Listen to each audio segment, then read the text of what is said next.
കൊച്ചിയിലെ തന്നെ ഏറ്റവും ട്രെൻഡിങ് ആയ ഒരു ഷവായ് സ്പോട്ടിലാണ് നമ്മൾ ഇന്ന് എത്തിയിരിക്കുന്നത്, ബീറ്റ് ബോക്സ്.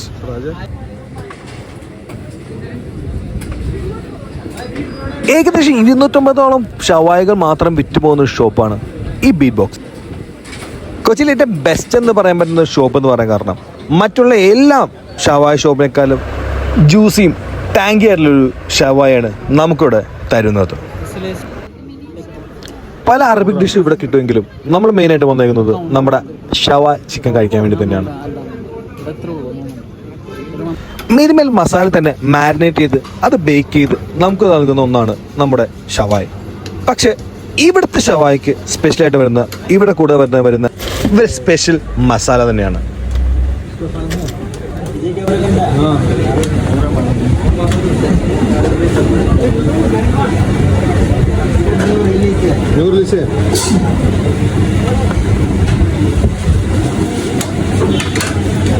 എത്രയൊക്കെ തിരക്കുണ്ടെങ്കിലും വളരെ സിമ്പിളായിട്ട് തന്നെ ഈ ഒരു തിരക്കകത്ത് ഇവർ ഹാൻഡിൽ ചെയ്യുന്ന രീതി കാണുമ്പോൾ തന്നെയാണ് ഇവരുടെ വിജയം തന്നെ നമുക്ക് മനസ്സിലാക്കുന്നത്.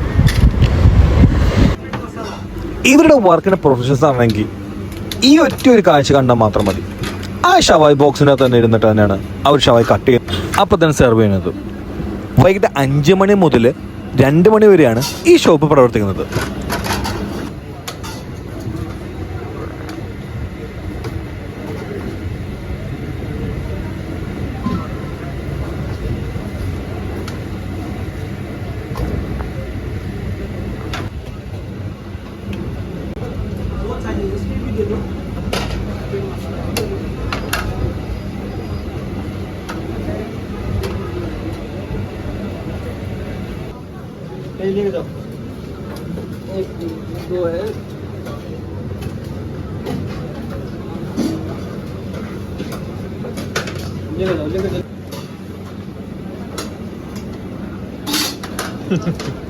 അങ്ങനെ കാത്തിരിപ്പിന് ശേഷം നമ്മുടെ ടേബിളിലേക്ക് ഷവായ് എത്തിയിരിക്കുന്നു. ഈ ഒരു റെസ്റ്റോറൻറ്റിൽ ഇൻഡോർ ഡൈനിങ്ങും ഔട്ട്ഡോർ ഡൈനിങ്ങും നമുക്ക് ഒരേപോലെ തന്നെ ആസ്വദിക്കാൻ പറ്റുന്നതാണ്. അതൊരു കൂൾ എക്സ്പീരിയൻസ് കിട്ടാൻ വേണ്ടി നമ്മൾ ഔട്ട്ഡോർ ഡൈനിങ് തന്നെയാണ് സെലക്ട് ചെയ്തത്. ഈ ഒരു കാഴ്ച എന്ന് വെച്ചാൽ ആർക്കാണ് ഏറ്റവും വലിയ ചിക്കൻ പീസ് കിട്ടുന്നതാണ്. അതിലവൻ തോറ്റു. കാരണം ഒരേപോലത്തെ ചിക്കൻ പീസ് തന്നെയാണ് അവർ സെർവ് ചെയ്യുന്നത്. ഈ കാണുന്ന കാഴ്ച അവിടെ സെർവ് ചെയ്യുന്ന ബായ് നമ്മുടെ യൂട്യൂബ് ചാനൽ ഏതാണെന്നും അതിനെ ഒന്ന് സബ്സ്ക്രൈബ് ചെയ്ത് തരാമെന്ന് പറഞ്ഞ കാഴ്ചയാണ്. അങ്ങനെ മറ്റൊരു സബ്സ്ക്രൈബറിനെ കിട്ടിയ സന്തോഷത്തിൽ ഞാനും എൻ്റെ ബാക്കി പരിപാടിയിലേക്ക് കടക്കുകയാണ്. ഈ ഒരു ജ്യൂസി ഷവായോടൊപ്പം നമുക്ക് കിട്ടുന്നത് റൊമാനൽ റൊട്ടിയും അതുപോലെ തന്നെ സിലിക്കോൺ പൊറോട്ടയാണ്. ഇതിൽ എൻ്റെ ഫേവറേറ്റ് എന്ന് വെച്ച് കഴിഞ്ഞാൽ റൊമാനൽ റൊട്ടി തന്നെയാണ്.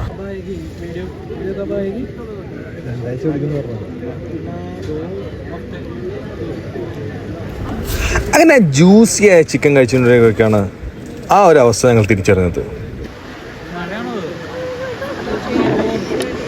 ഔട്ട്ഡോർ ഡൈനിങ്ങിൻ്റെ അകത്ത് വന്നൊരു ചതി, ഒരു ചെറിയ മഴ, പിന്നെ പറയണ്ടല്ലോ.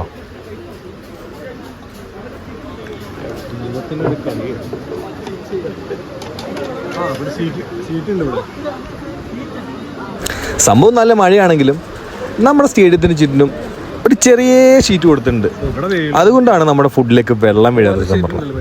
പക്ഷെ അത് ഞങ്ങളെല്ലാവരും ഇത് ഫസ്റ്റ് ടൈം എക്സ്പീരിയൻസ് ആയതുകൊണ്ട് തന്നെ എഴുന്നേറ്റ് നിൽക്കണോ മാറണോ എന്ന് പോലും അറിയാൻ നിൽക്കുന്ന സംഭവം. എന്തായാലും ഫുഡും പിടിച്ചിട്ടുള്ള മാറ്റമാണ് പിന്നെ കാണുന്നത്. അല്ലല്ല, ഇവിടെ ഷീറ്റ് ഉണ്ട് മുകളില്.